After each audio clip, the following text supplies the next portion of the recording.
Greetings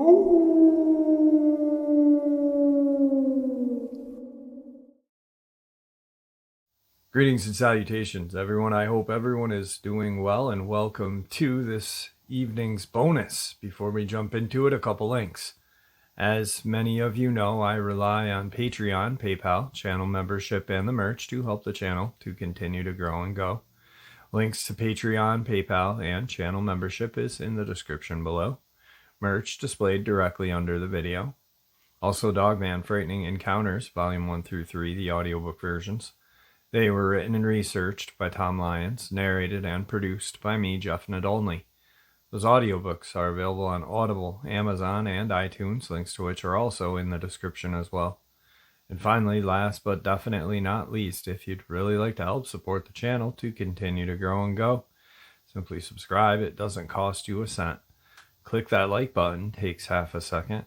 If you don't want to miss out on any of the informative uploads I put out daily, click that bell icon, and folks, please leave a comment. Why? Well, because all these things really do help the channel to continue to grow and go. And yes, folks, they definitely do matter. Now, everyone, I have taken far too much of your time. Let's jump into this evening bonus, shall we?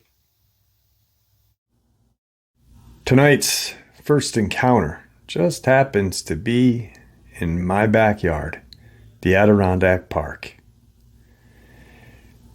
Back in 2009, my girlfriend and I were on our yearly camping trip with her mom, dad, her brother, and his wife.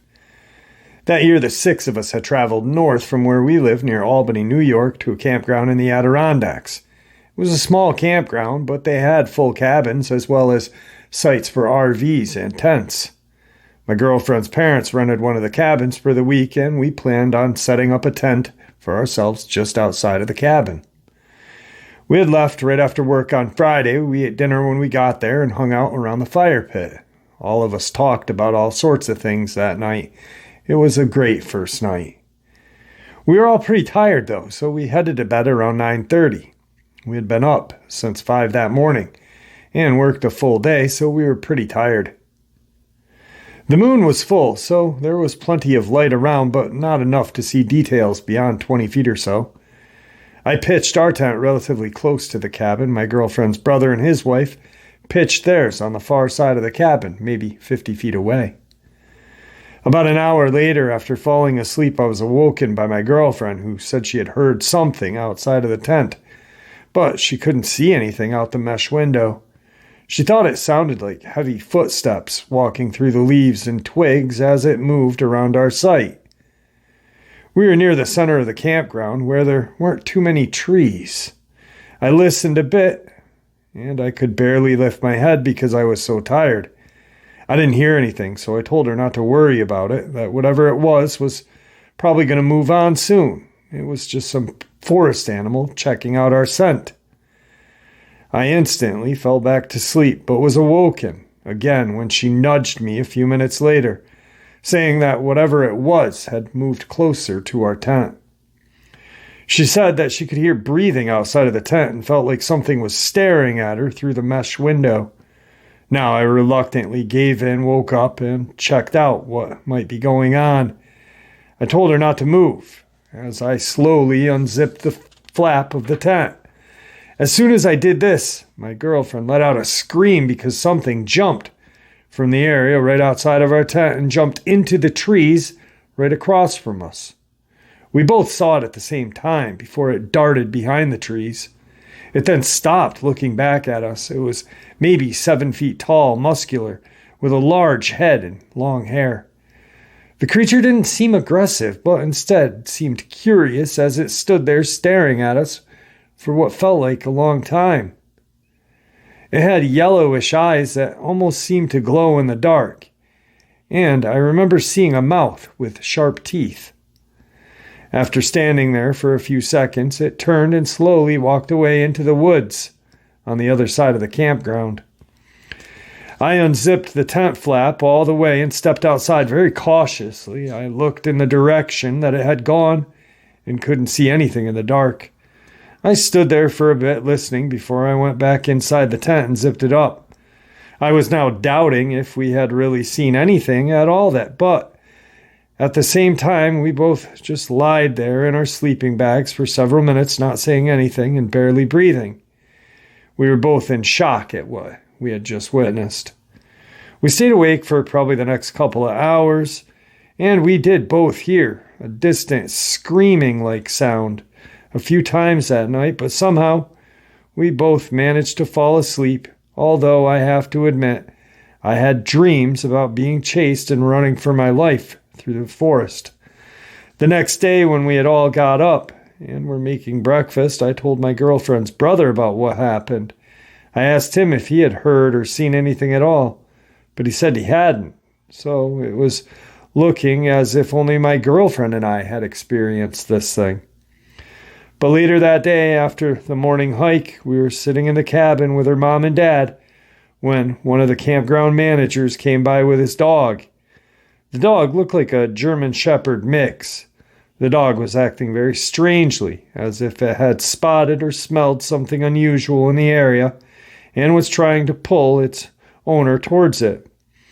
The manager passed the time a bit talking to us and checking in on us before finally asking if we had seen anything like a bear around recently, saying that his dog seemed to be very interested in our specific area.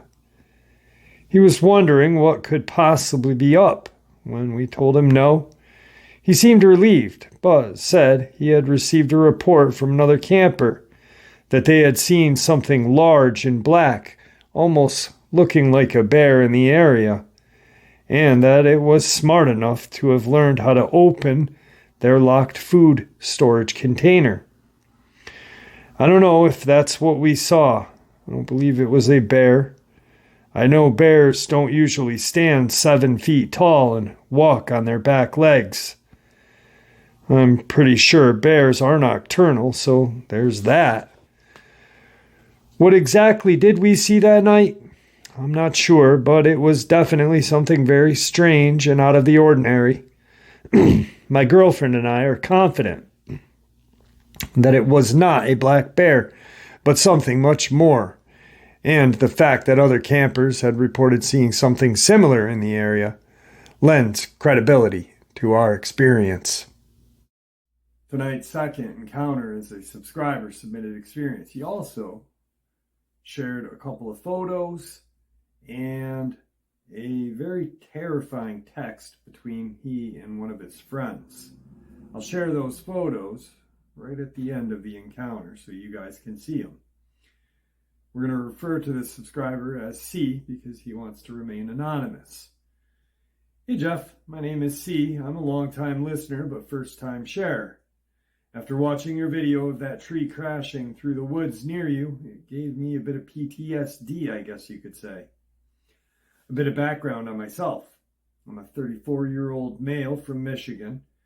I've been in the woods all of my life, as long as I can remember, hunting, hiking, camping, etc.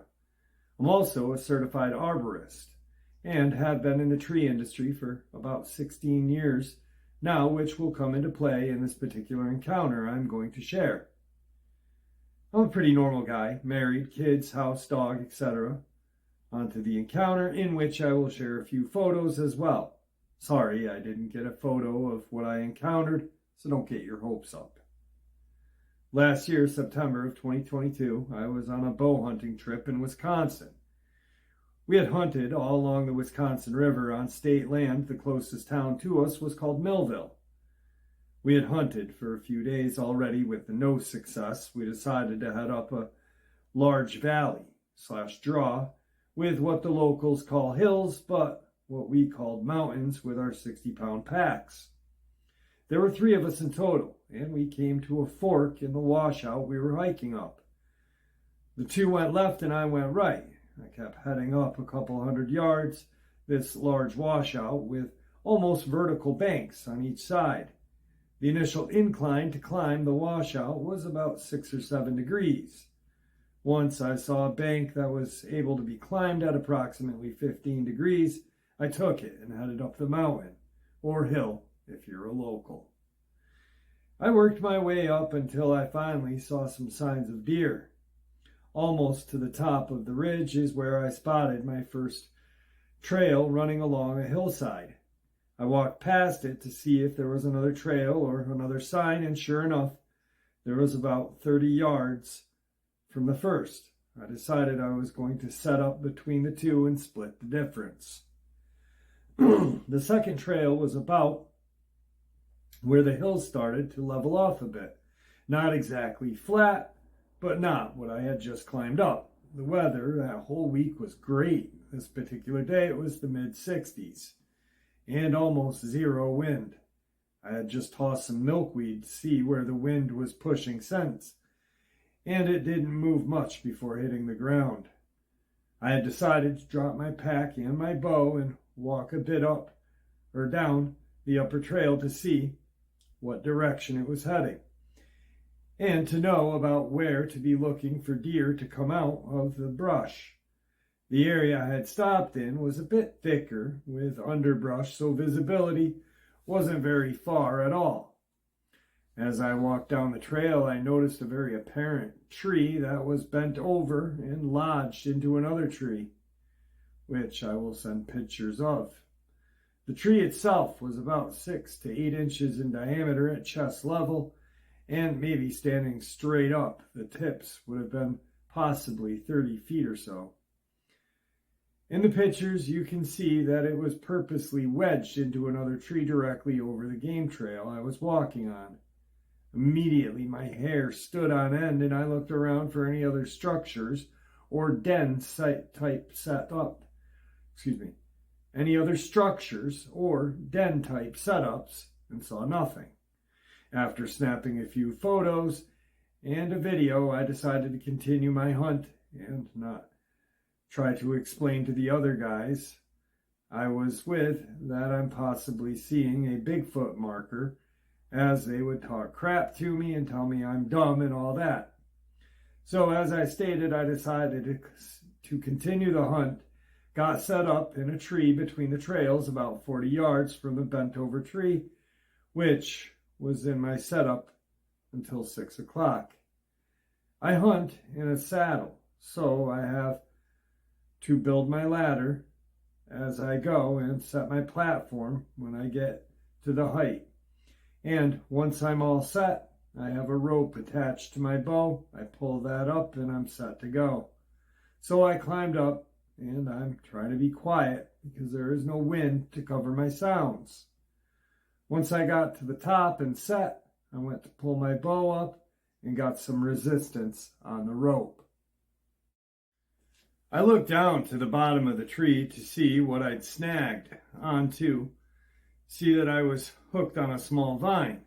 Once I maneuvered my bow out of the vine, I happened to look up to my 1 o'clock and see a decent 8-point buck standing there 20 yards away, looking at my bow dangling in the wind 15 feet below me.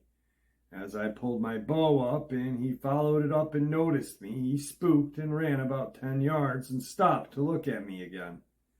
At this point, I probably could have shot him, but I quickly weighed out my options of shooting him, then walking down the hill, getting my jet sled and cleaning equipment, then coming back up, locating, field dressing, going back down, and probably passing out from exhaustion. Or I could just let him walk and see what else came through, because he was not nearly big enough for the amount of work that I was going to have to put in. I decided to choose the latter and let him go about his business. As he kept looking at me and decided I was definitely a human in a tree, he blew at me. If listeners don't know what a deer blow is, it's when they blow super loud to alert other deer around that something is wrong. So as soon as he blows, he takes off running to my 12 o'clock along a ridge, and I lose sight pretty quick due to the brush being thick. I keep watching in that direction to see through a small hole in the foliage about 30 yards away, a flash of him hightailing it out of there. I keep an eye on that opening, and I get a text from one of the other guys that he heard the blow. I text him back and tell him that it was me getting busted. As soon as I sent the text to him, I looked through that small opening where I saw him running through to see if that buck had decided to come back. When I look back through, I see a tree getting pushed down the hill at a good force. This tree conservatively was 18 inches in diameter, maybe 20 inches. I say it was pushed with force because of the way it fell. If it were a natural fall, it would have affected the other trees around it, slowing down. This seemed to take a very fast, direct route to the ground. When the tree went over, I immediately got spooked and started really listening to any movement for anything. That's when I noticed there were no sounds in the woods. No bird, no bug, just the vibration of my phone of one of the other guys saying WTF was that. I told him what just happened and tried to explain what I thought it was. In my panic, to my surprise, I wasn't mocked or anything. I made the decision to sit the rest of the evening hunt until dark. As you can imagine, the climb down from that tree and a solo walk down that hill and washout was pretty eerie. I had my hand on my fixed blade knife the whole time. I decided not to use a bright headlamp so as to not ruin my night vision, which just added to the eerie feeling. Although I never saw the creature that day, I really think I was dealing with a Sasquatch. The trail marker, tree lodged into the other one, was not a natural occurrence. As you can see in the pictures, there was not another tree that had fallen onto it and pinned it down. This seemed to be purposely done. As for the tree getting hurled over 90 seconds of the deer passing, I think it was a Sasquatch being the watcher of the forest and letting me know it was there because I had spooked the deer. Could it have been a coincidence? Quite possibly, but it seems very unlikely with the timing of all of it, as well as the beautiful weather and almost zero wind. I will include the screenshot of the text as well with timestamps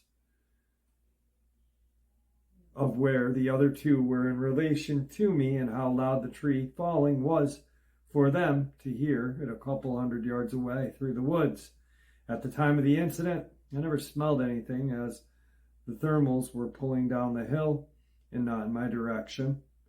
The rest of the trip went without incident, thankfully, but I was still looking around a lot more after this. I have multiple photos attached to this. I will try to include a video as well, but I may have to send it separately. You can see in the photos of the tree that it is purposely wedged into the crotch and that there is nothing on the ground around it that had seemed to fall and force it into that spot. I will also include a screenshot of the messages and timestamps so you were able to see how quick this all took place from the deer running and then the tree. I also have a picture from our hunting app we were using and where the other two set in relation to me, the distance between us when we heard that tree crash. I appreciate your time, Jeff, and what you do. All right, here's those texts with time stamped. This happened on September 24th, 2022. First text, 4:51. Just heard one blowing. He responds at 4:53. Yeah, it was the buck that walked in on me pulling my bow up, a little 1.5-year-old. Response, 4:54. Can't be too far from us. Head to our ridge, question mark. 4:56. The F was that? 4:59, his response. Not even going to say it. It just hurled a tree over. I'm in its effing territory. 4:59. Great. 4:59. Saw that and thought it was a fluke till I watched a tree just get pushed over. The effer was 18 inches long, or 18 inches wide. That was at 5:02. Looks like 5:20. We're in deep, boys. Gonna toss that deer down the hill and watch it roll on the drag back.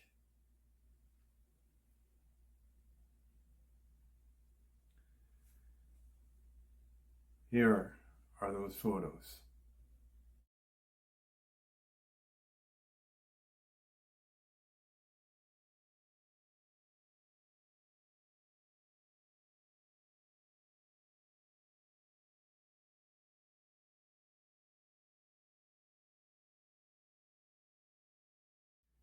All right, some very eerie photos, evidence of something in those woods, something going on. Got a second subscriber experience with another set of photos, which I will share at the end of this as well. This is a subscriber's daughter's experience.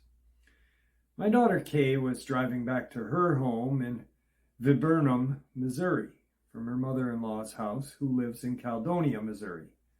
Caledonia is the heart of the Bellevue Valley on Highway 21 and 32. It was dusk, but still light enough to see. She had just dropped off my grandbabies to stay the night at their other grandmother to spend Easter Day this year in 2023 with her. She was shook as she told me her sighting experience the next day. She said that she was coming out of Caledonia when she saw a huge grayish-looking creature back end that resembled a dog. She said that she did sense fear with it, so she sped up to make it home before dark. Well, a month later, my daughter and the grandbabies, 10, 8, and 3, had been having terrifying experiences. First, starting sensing something bad outside the wood line of their home. 2 weeks after that was my grandson's hearing something scratching at the side of their house. And now they had been hearing something with a voice mimicking a family's voice, calling out for help or yelling their name. Their guest that stays with them at times was freaked out when he saw part of a head peek inside the living room window at him while he was up on the computer gaming late one night. Needless to say, he now never opens the window at night anymore. He said it looked like a white human-shaped head, but for it to do this, it would easily have to be 8 to 10 feet to reach that window to peek around it. That just gave me cold chills. It did leave scratch marks on the side of their home, which I will attach in the email. They also live beside an abandoned railroad track, which seems to attract coyote, and where they hear lots of voices. I know these things are real, rather it's Dogman or shapeshifter. I've dealt with the supernatural and cryptids all my life. They're nothing to play with. And knowing who I serve, JC, is bigger than them and gets me through. I'll keep you updated and have her try and get a video or some recordings of the voices. But for now, is the pictures of the scratches on the side of their home. The picture does not do it justice, but this is it. Thank you, Jeff, and God bless. Here are those photos.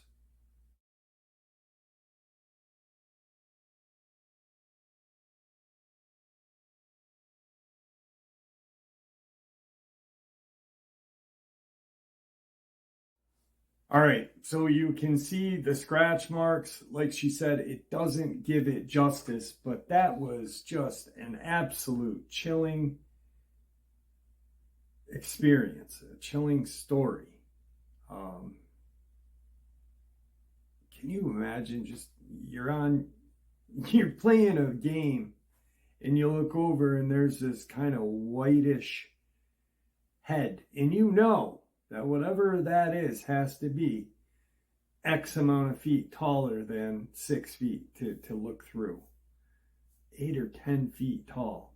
Now, she did say skinwalker when I said shapeshifter, but a lot of people still use skinwalker when they describe these things, even though a skinwalker is only Navajo. Yes, there are shapeshifters in other native lore, but Navajo is the only nation that uses the word skinwalker. Now, I am not mocking or downing the subscriber who said that. It's just, in Missouri, there are no skinwalkers, unless a Navajo shaman decided to pack up and move to Missouri, which I don't believe would happen. Usually the shaman needs to be on sacred Navajo land to practice their black magic. I know there'll be some comments saying that's not true, but I've been doing this for a long time now, and I've talked to many different members of different nations and Navajo nations, and it's true what I just said. A shaman who practices in black magic needs to be on sacred nation land. Therefore, it wouldn't be a skinwalker, it would be a shapeshifter. And whatever nation is in that region, I'm assuming it would have its own kind of name, like the Ojibwe have the Bear Walker.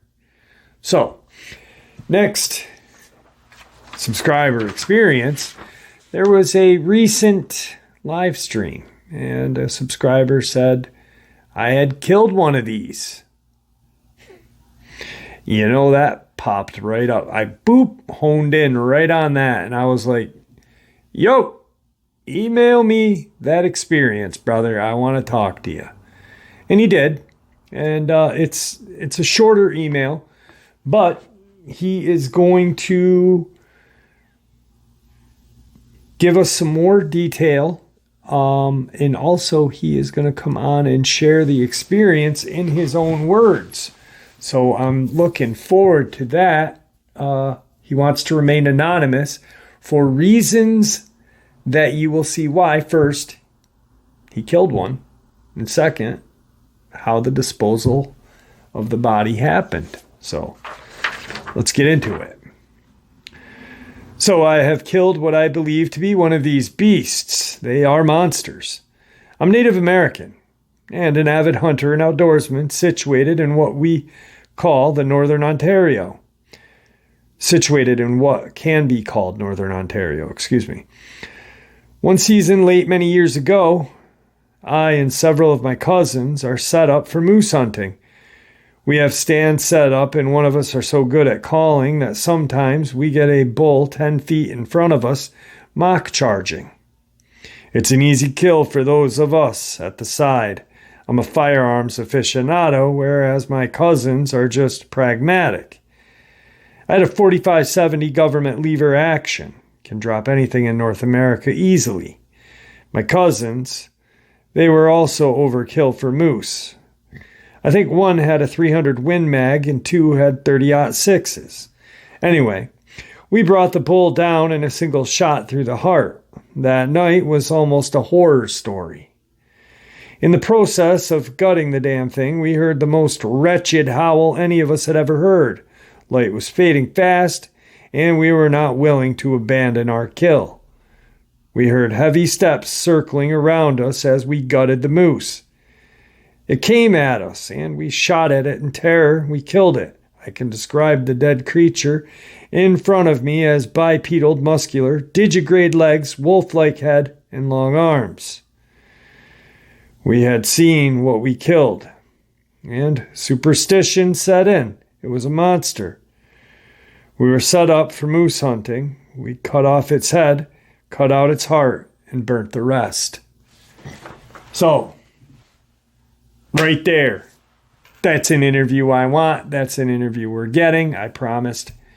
I said, how long? Because he said, I want to remain anonymous. Da-da-da-da-da. I was like, brother, how long you been with the channel? A couple months. I was like, all right. My biggest thing, my biggest pet peeve is anonymity. My second is truth. I said, you come on, you don't have to worry about a thing. I said, I'll keep it anonymous, and you just come on.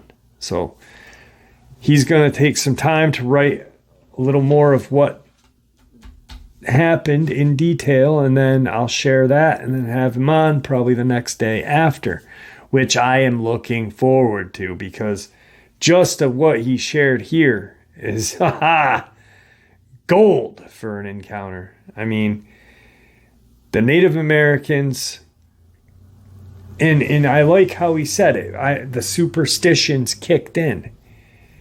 We cut its head off, cut out its heart, and burnt it. Nothing's coming back to life after that happens.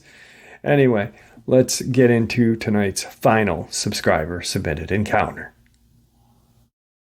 All right, tonight's final encounter is a subscriber's experience that he had with his best friend. The subscriber that's sharing this is the same subscriber who had probably one of the most terrifying Bigfoot encounters I'd ever heard.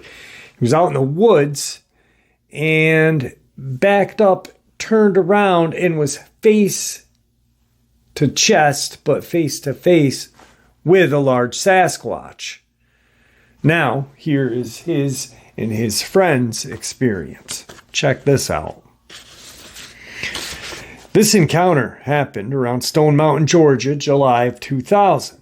My friend, who we will refer to him as Tony, was throwing a surprise party for his wife. Now, I've known Tony my entire life since grade school, and of course, I'm invited to this surprise birthday party. The party's going well. It was 9:30 at night. We're on his back deck talking about recent events. Tony gets up and goes inside and grabs a beer. I'm sitting out there, and all of a sudden I hear my mom's voice coming from the woodline behind his house. The woodline is about 100 to 150 yards from his back fence. Now I can hear my mom's voice, but I know damn well that it is not her. There's no way it could be her. My mom, my dad, and my little sister all moved to Germany after my dad was transferred there to teach combat communications. So I know it wasn't her.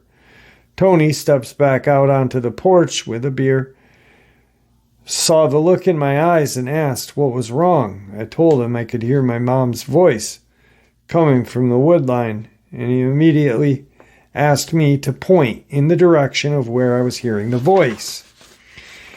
He ran back into the house and grabbed a flashlight. After he comes back out with the flashlight, he starts shining it all around the woodline. All we can see is movement in a very large silhouette, at least 7 to 8 feet in height. At that moment, we are both freaked out and go inside. He asked me to keep it. He asked me to keep what just to myself. He then proceeds to pull me into his garage and tells me that it's not the first time he has heard familiar voices in the woods, and he's actually seen the thing in person at the back fence. Now, where I can only sell the silhouette of the creature, he begins to describe the creature in detail. He said it's at least 7.5 feet, tall legs like a mountain goat, brown hair from the waist down, pale skin, grayish hair around its shoulder, and goat ears with huge horns. He proceeds to tell me, for the last 6 months, this thing has been mimicking voices of his family members that have passed away and is trying to get him to come past his property line. After that, he proceeded to leave. After that, I proceed to leave. I thank them for inviting me to the party and drive back home. Come to find out, a few months later, he sold his home, got a job in Washington State. He and his family moved there and have been there ever since. I did tell him about your channel, Jeff, if he would ever want to get in touch with you and talk to you about his encounter. You are the perfect guy to talk with. I did explain to him that you would keep him completely anonymous, and that if he wished to speak to you, it is completely an anonymous beat. However, he says he does not want anything to do with cryptids ever again, and wants a perfectly normal life, and that's the way he wants it. He has no reason to relive the past as long as I didn't reveal his name and old address. He was fine with me telling the experiences. Well, there you have it, folks. This evening's bonus upload. I hope you all enjoyed it as much as I enjoyed sharing it with you. I'd like to thank you all for supporting the channel. It is, after all, your support that keeps this channel growing and going. and honestly what gives people a chance and a place to share their experiences and theories judgment-free. Just simply treated with the respect that we all deserve. Thank you. Everyone, please stay safe, happy, healthy, and ever vigilant, keeping an eye on our children, pets, family, and friends. These creatures are real, they are out there, and dangerous. Share this information with those you love and care about, and it may just help save their lives someday. Until next time, never stop asking questions, never stop searching for answers, and God bless.